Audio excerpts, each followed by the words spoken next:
बहुत पहले तुंगभद्रा नदी के तट पर एक बहुत सुंदर नगर बसा हुआ था। वहाँ सभी वर्णों के लोग अपने धर्मों का आचरण करते हुए सत्कर्मों में तत्पर रहते थे। उस नगर में समस्त वेदों को जानने वाला आत्मदेव नामक ब्राह्मण रहता था। उसकी पत्नी का नाम धुंधली था। वह सुंदर तो थी, लेकिन अपनी बात पर अड़ती बहुत थी और उसका स्वभाव भी क्रूर था। वह कुछ न कुछ झगड़े की बात करती थी। हालांकि गृह कार्य में निपुण थी, पर बहुत ही कंजूस थी। इस प्रकार ब्राह्मण दंपति का अपना गुजर बसर ठीक ठाक तरीके से चल रही थी। इस ब्राह्मण दंपति के पास रुपए पैसे तो ठीक थे, घर द्वार भी अच्छा था, पर आत्मदेव को सुख नहीं था, क्योंकि उसकी अवस्था बहुत ढल गई थी। फिर भी अभी तक कोई संतान नहीं हुई थी। आत्मदेव ने तरह तरह के पुण्य के कार्य किए, फिर भी पुत्र की प्राप्ति नहीं हुई। अब यह ब्राह्मण बहुत चिंतामग्न रहने लगा। एक दिन इसी चिंता में वह अपने घर से निकलकर वन को चल दिया। दोपहर के समय उसे बहुत प्यास लगी, इसके लिए वह एक तालाब पर आया। जल पीकर वहीं बैठ गया।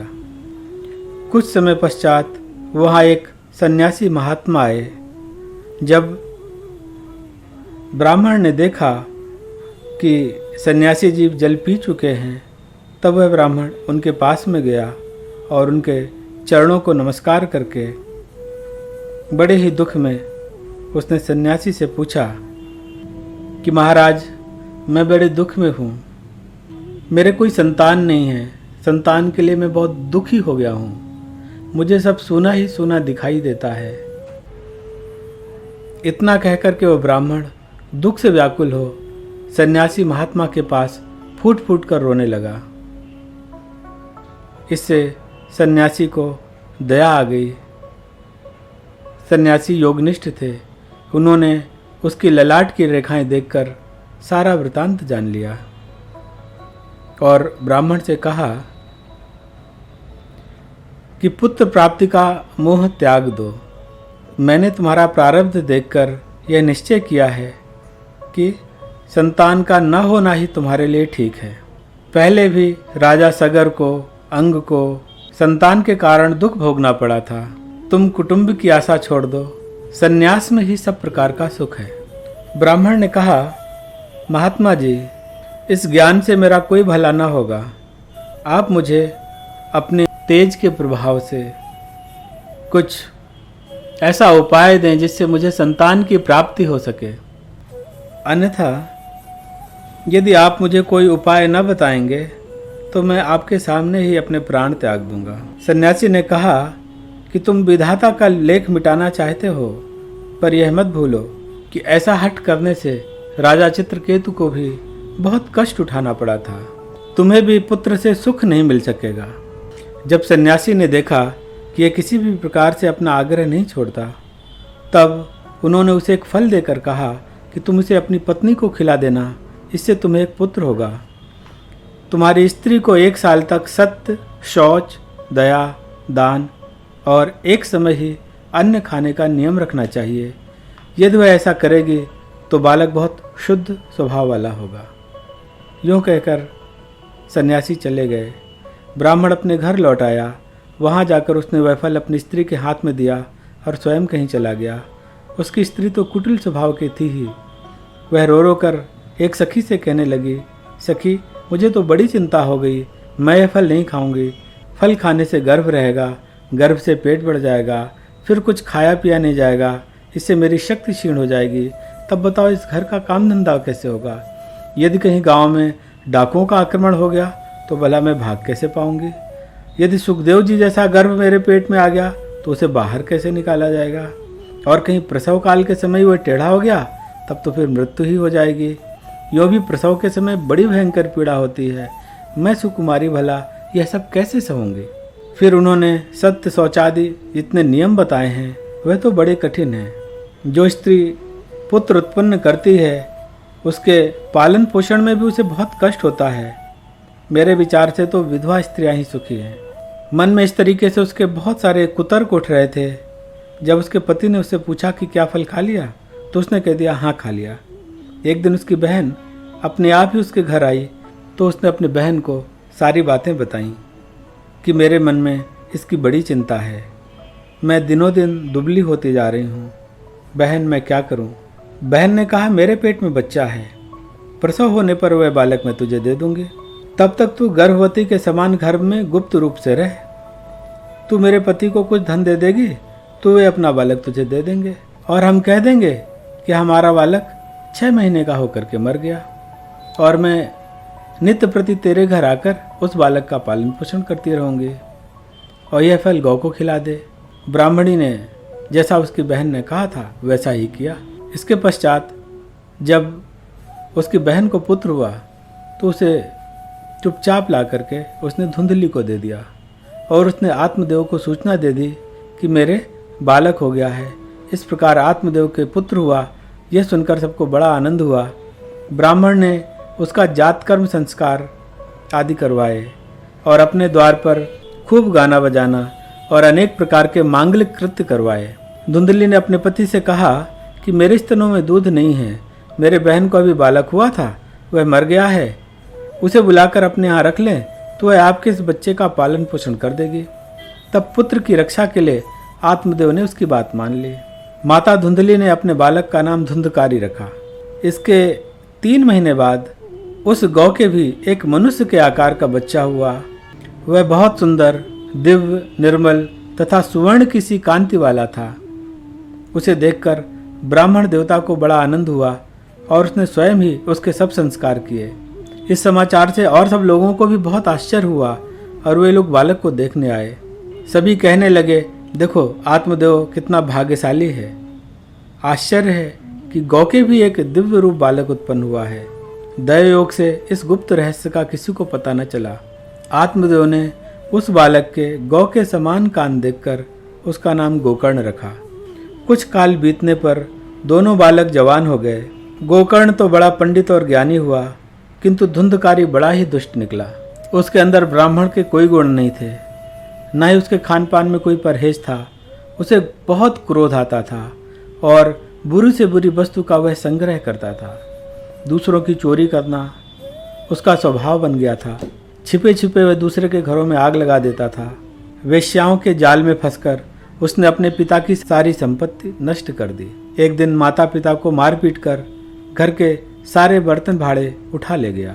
इस प्रकार जब सारी संपत्ति समाप्त हो गई तब आत्मदेव ब्राह्मण फूट फूट कर रोने लगा और बोला, इससे तो इसकी माँ का बांझ रहना ही अच्छा था। कुपुत्र तो बड़ा ही दुखदायी होता है। अब मैं कहाँ रहूँ, कहाँ जाऊँ? मेरे इस संकट को कौन काटेगा? हाय, मेरे ऊपर तो बड़ी विपत्ति आ गई है। इस दुख के कारण मुझे एक दिन प्राण छोड़ने पड़ेंगे।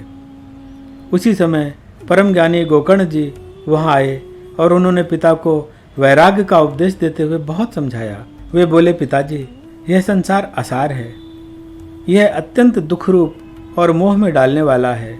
पुत्र किसका, धन किसका? सुख न तो इंद्र को है न चक्रवर्ती राजा को। सुख है तो केवल विरक्त एकांत जीवी मुनि को। यह मेरा पुत्र है, इस अज्ञान को छोड़ दीजिए। मोह से नरक की प्राप्ति होती है। यह शरीर तो नष्ट होगा ही, इसलिए सब कुछ छोड़कर वन में चले जाइए। गोकर्ण के वचन सुनकर आत्मदेव वन में जाने के लिए तैयार हो गया और उनसे कहने लगा, बेटा, वन में रहकर मुझे क्या करना चाहिए? गोकर्ण ने कहा, पिताजी, यह शरीर हड्डी, मांस और रुधिर का पिंड है। इसे आप मैं मानना छोड़ दें और स्त्री पुत्रादि को अपना कभी न माने। इस संसार को रात दिन क्षण भंगुर देखें। इसकी किसी भी वस्तु को स्थायी समझकर उसमें राग न करें। बस एकमात्र वैराग्य रस के रसिक होकर भगवान की भक्ति में लगे रहें। भगवत भजन ही सबसे बड़ा धर्म है। निरंतर उसी का आश्रय लिए रहें। अन्य सब प्रकार के लौकिक धर्मों से मुख मोड़ लें। सदा साधु जनों की सेवा करें। भोगों की लालसा को पास न फटकने दें तथा जल्दी से जल्दी दूसरों के गुण दोषों का विचार करना छोड़ एकमात्र भगवत सेवा और भगवान की कथाओं के रस का ही पान करें। इस प्रकार पुत्र की वाणी से प्रभावित होकर आत्मदेव ने घर छोड़ दिया और वन की यात्रा की। यद्यपि वह वृद्ध हो चुके थे, पर फिर भी उनकी बुद्धि में दृढ़ता थी। वहाँ रात दिन भगवान की सेवा पूजा करके और नियम पूर्वक भागवत के 10वें स्कंद का पाठ करने से उन्हें श्री कृष्ण भगवान की प्राप्ति हो गई। इधर पिता के वन चले जाने पर एक दिन धुंधकारी ने अपनी माता को बहुत पीटा और कहा, बता धन कहाँ रखा है, नहीं तो अभी जलती लकड़ी से तेरी खबर लूँगा। उसकी धमकी से डरकर और पुत्र के उपद्रवों से दुखी होकर वह रात्रि के समय कुएं में कूद गई और इससे उसकी मृत्यु हो गई। योगनिष्ठ गोकर्ण जी तीर्थ यात्रा के लिए निकल गए। उन्हें इन घटनाओं से कोई सुख या दुख नहीं होता था, क्योंकि उनका न तो कोई मित्र था न शत्रु। धुंधकारी 5 वेश्याओं के साथ घर में रहने लगा। उनके लिए भोग सामग्री जुटाने की चिंता ने उसकी बुद्धि नष्ट कर दी और वह नाना प्रकार के अत्यंत क्रूर कर्म करने लगा। एक दिन उन कुलटाओं ने उससे बहुत से गहने मांगे। बस उन्हें जुटाने के लिए वह घर से निकल पड़ा। वह जहां तहां से बहुत सा धन चुराकर घर लौट आया तथा उन्हें कुछ सुंदर वस्त्र और आभूषण लाकर दिए। चोरी का बहुत माल देखकर रात्रि के समय स्त्रियों ने विचार किया कि यह नित्य ही चोरी करता है, इसलिए इसे किसी दिन अवश्य राजा पकड़ लेगा।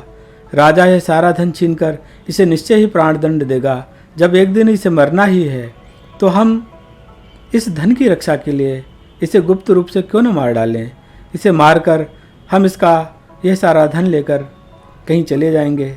ऐसा निश्चय कर उन्होंने सोते हुए धुंधकारी को रस्सियों से कस दिया और उसके गले में फांसी लगाकर उसे मारने का प्रयत्न किया। इससे जब वह न मरा तो उन्हें बड़ी चिंता हुई।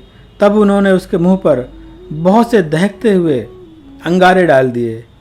इससे वह अग्नि की लपटों से बहुत बुरी तरीके से छटपटाकर मर गया। उन्होंने उसके शरीर को एक गड्ढे में डालकर गाड़ दिया।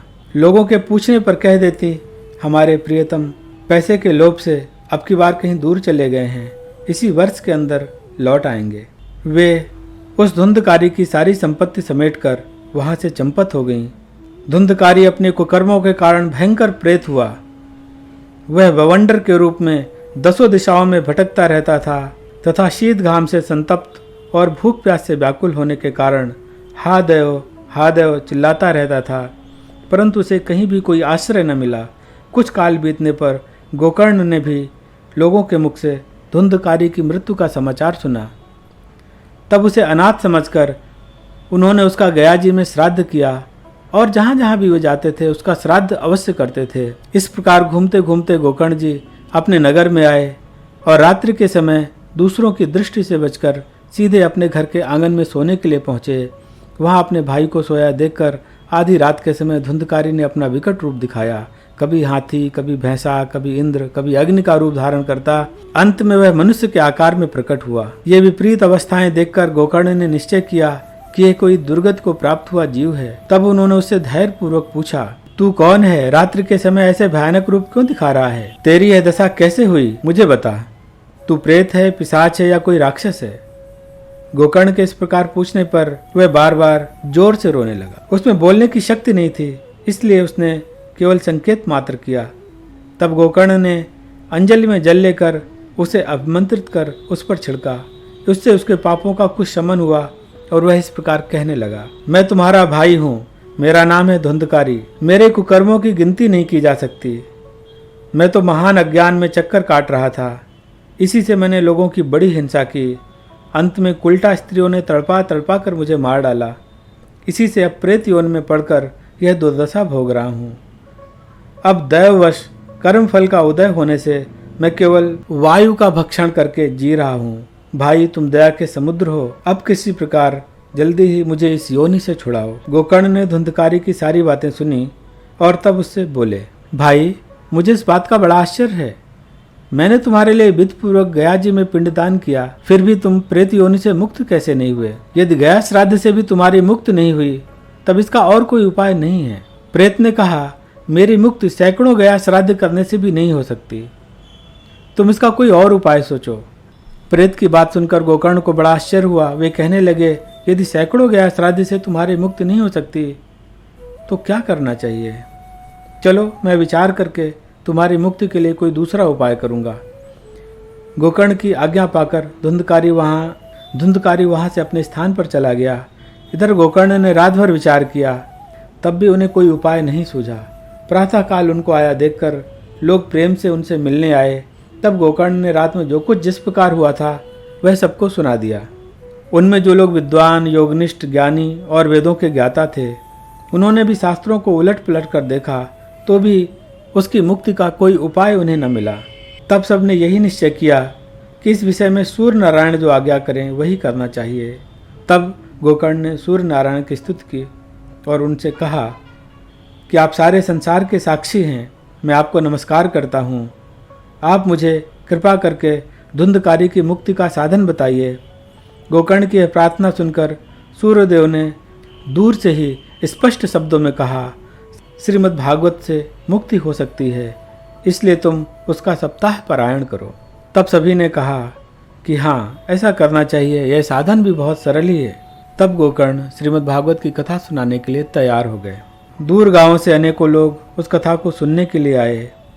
बहुत से लंगड़े, लूले, अंधे, बूढ़े, मंदबुद्धि पुरुष भी अपने पापों को समाप्त करने के उद्देश्य से वहां पहुंचे। इस प्रकार वहां इतनी भीड़ हो गई कि उसे देखकर देवताओं को भी आश्चर्य होता था। जब गोकर्ण जी व्यास गद्दी पर बैठकर कथा कहने लगे, तब वह प्रेत भी वहां आ पहुंचा और इधर उधर बैठने के लिए स्थान ढूंढने लगा। इतने में उसकी दृष्टि एक सीधे रखे हुए 7 गांठ के बांस पर पड़ी। उसी के नीचे छिद्र में घुसकर वह कथा सुनने के लिए बैठ गया। वायु रूप होने के कारण वह बाहर कहीं बैठ नहीं सकता था, इसलिए बांस में घुस गया। गोकर्ण जी ने एक वैष्णव ब्राह्मण को मुख्य श्रोता बनाया और प्रथम स्कंद से स्पष्ट स्वर में कथा सुनानी प्रारंभ कर दी। सायंकाल में जब कथा को विश्राम दिया गया, तब एक विचित्र बात हुई। वहां सभासदों के देखते देखते बांस की एक गांठ तड़तड़ शब्द करती हुई फट गई। इसी प्रकार दूसरे दिन सायंकाल में दूसरी गांठ फटी और तीसरे दिन तीसरी। इस प्रकार 7 दिनों में 7 गांठों को फोड़कर धुंधकारी 12 स्कंधों के सुनने से पवित्र होकर प्रयुक्त योनि से मुक्त हो गया और दिव्य रूप धारण करके सबके सामने प्रकट हुआ। उसका मेघ के समान श्याम शरीर पीतांबर और तुलसी की मालाओं से सुशोभित था तथा सिर पर मनोहर मुकुट और कानों में कमनीय कुंडल झिलमिला रहे थे। उसने तुरंत अपने भाई गोकर्ण को प्रणाम करके कहा, भाई, तुमने कृपा करके मुझे प्रेत योनि की यातनाओं से मुक्त कर दिया। यह प्रेत पीड़ा का नाश करने वाली श्रीमद् भागवत की कथा धन्य है तथा श्री कृष्ण के धाम की प्राप्ति कराने वाला इसका सप्ताह पारायण भी धन्य है। जब सप्ताह श्रवण का योग लगता है तब सब पाप थर्रा उठते हैं। जिस प्रकार आग गीली सूखी छोटी बड़ी सब तरीके की लकड़ियों को जला डालती है, उसी प्रकार सप्ताह श्रवण मन, वचन और कर्म द्वारा किए गए नए पुराने छोटे बड़े सभी प्रकार के पापों को भस्म कर देता है। इस प्रकार धुंधकारी की भागवत श्रवण से मुक्ति हुई। यह भागवत जी की महिमा है और धुंधकारी की कथा से हमें इस बात का आश्वासन मिलता है कि वैसे तो हमें प्रयास करना चाहिए कि हमारा जीवन पाप मुक्त हो, किंतु फिर भी जाने अनजाने अगर हमसे कुछ पाप हुए हैं तो हमें श्रीमद् भागवत की शरण लेनी चाहिए, जिससे हम उनसे मुक्त हो सकें और हमारा मन भगवान की मधुर लीलाओं में लग सके, भगवान के मधुर नामों में लग सके और इस तरीके से हमारे जीवन धन्य हो सके। ऐसे ही अनेकों दिव्य कथाओं के साथ आपसे चर्चा करते रहेंगे। जय गौ माता, जय गोपाल।